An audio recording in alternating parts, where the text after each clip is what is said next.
Assalamualaikum warahmatullahi wabarakatuh. Selamat pagi semuanya. Pada kesempatan hari ini kita akan belajar tentang normalisasi basis data.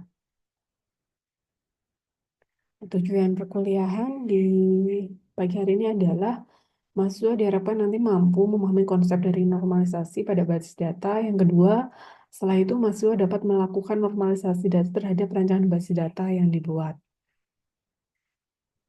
Ini penjelasan dari normalisasi itu sendiri.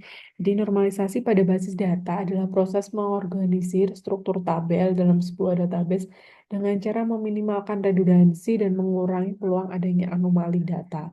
Jadi fokusnya di bagian yang saya highlight hijau ini.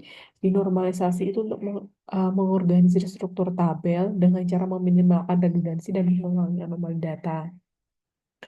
Dalam normalisasi, sebuah tabel yang tidak normal nanti akan dipecah menjadi beberapa tabel yang lebih kecil dan terorganisir dengan baik, sehingga dapat meminimalkan adanya redundansi data dan meningkatkan efisiensi database-nya. Nah, normalisasi biasanya dilakukan beberapa tahap, mulai dari yang paling rendah atau paling sederhana. Di tahap normalisasi itu ada 3 tingkatan, yang terakhir ada 3NF. Namun beberapa kasus khusus membutuhkan normalisasi hingga tingkat yang lebih tinggi lagi, tapi normalnya hanya sampai 3F saja.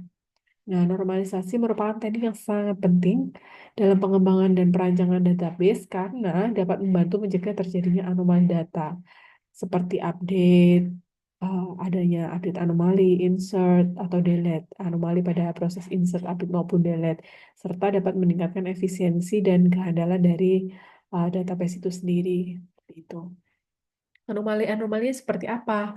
Nah, mungkin ada kejadian tabelnya itu sudah diinsertkan, tapi ternyata tidak dapat bertambah. Nah, itu adanya anomali-anomali tersebut karena mungkin adanya uh, perancangan basis data yang tidak efisien tadi. Nah, untuk kita mengefisienkan si tabel tersebut, maka kita lakukan normalisasi tersebut. Kemungkinan ada data double, redundansi data. Nah, itu juga uh, perlu kita perbaiki, kita selesaikan permasalahan tersebut dengan melakukan normalisasi ini. Dengan apa? Dengan cara memecah tabelnya menjadi tabel-tabel yang lebih kecil, seperti itu. Ini bentuk normalisasi ada first normal form, second normal form, third normal form. Jadi ada tiga tahapan, 3 step. Nah, kita coba lakukan dari yang pertama dulu, kedua baru ketiga, tergantung. Kalau misalkan memang database-nya sudah sesuai di normalisasi bentuk yang kedua, berarti sudah kita hanya melakukan normalisasi hingga tahapan yang kedua saja. Oke, ini yang first normal form, 1NF. Aturannya tidak boleh ada atribut yang berisi lebih dari satu nilai.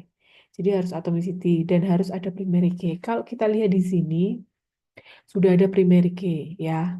Oh, ini kalau student ID-nya 01, isinya pasti Budi. 1002, 102 itu pasti Ani. Berarti memang sudah ada primary key-nya.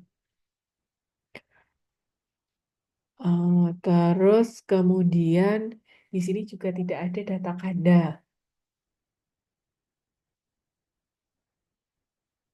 Tapi maksudnya data ganda misalkan ini lecturer-nya itu ada 2, dokter Siti, koma siapa kayak gitu. Nah, kalau ada koma seperti itu kan datanya berarti kan ganda. Dan itu uh, menyimpan lebih dari satu nilai kan berarti. Nah, itu yang nggak boleh. Nah, tapi sebenarnya kalau kita teliti di sini kan memang harus ada primary key. Nah, ini ada primary key. Tapi sebenarnya di sini juga ada primary key lainnya di dalam satu tabel itu. Di course ID ini kalau 001 ini basis data yang uh, kedua ini algoritma, yang C01 basis data lagi. Nah, tidak boleh dalam satu tabel itu ada 2 primary key seperti ini. Dia memang sesuai dengan aturan yang pertama.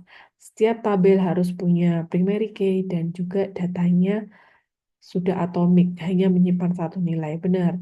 Tapi sebenarnya tidak boleh seperti ini. Maka dia akan masuk ke normalisasi bentuk kedua. Jadi syaratnya harus memenuhi first. normal form dulu, normalisasi bentuk pertama. Kemudian tidak boleh ada ketergantungan parsial. Atribut non-primary key tidak boleh bergantung hanya pada sebagian dari primary key. Jadi tidak boleh ada primary key ganda seperti yang saya contohkan tadi. Nah, kalau kita lihat nih, ada primary key ganda. Student name itu sebenarnya kan dependensinya ke primary key-nya ke student ID. Tapi ternyata tidak keseluruhan data itu bergantung pada satu data ini, satu primary key ini, tapi dia kalau course name itu berdasarkan course ID. Nah, lecture name, lecture phone bergantung pada course ID. Nah, maka kita harus memecahnya. Gimana cara memecahnya?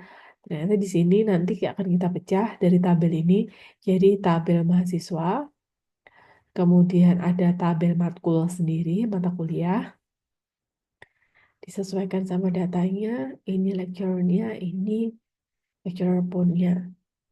Nah, kemudian ini ada tabel registrasi. Nah, ini kita relasikan antara mahasiswa dengan tabel matkul, disesuaikan 101 itu Budi, dia mengambil C01. 101 juga ngambil C02. Nah, seperti ini. Nah, terus kita cek lagi apakah dia perlu dinormalisasi bentuk ketiga, kita cek. Aturan di third normal form itu harus memenuhi 2 NF. Eh, second normal form tadi sudah memenuhi. Tidak boleh ada ketergantungan transitif, yaitu atribut non-primary key tidak boleh bergantung pada atribut non-primary key lainnya. Kita lihat di tabel mahasiswa, oke, registrasi nggak ada masalah. Yang bermasalah ada di tabel matkul. Lihat, lecture phone ini kan bergantung pada lecturer name, ya kan? Nah, ini harusnya atau data-data lain nanti kan bergantung pada lecturer name. Lecturer name kan bukan primary key. Nah, tidak boleh non-primary key bergantung pada non-primary key yang lainnya. Ini yang namanya ketergantungan transitif. Maka kita akan mengubah tabelnya dari tabel matkul ini kita pecah lagi. Tabel matkulnya jadinya course ID, course name, sama lecturer ID. Nah, di tabel dosen nanti lecturer ID, ini ada lecturer name, lecturer phone, atau lecturer address nanti.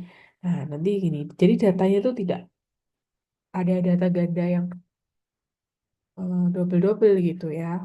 Jadi misalkan nanti eh, Dokter Siti ini ngajar di matkul lain lagi ya tidak ada data ganda di sini. Ada Dokter Siti lagi, terus lecturer phone-nya lagi. Nah, nggak kayak gitu.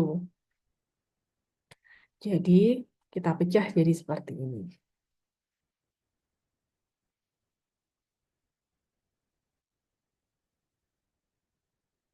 Nah, aktivitas selanjutnya yaitu silakan melakukan analisis terhadap basis data yang telah kalian rancang.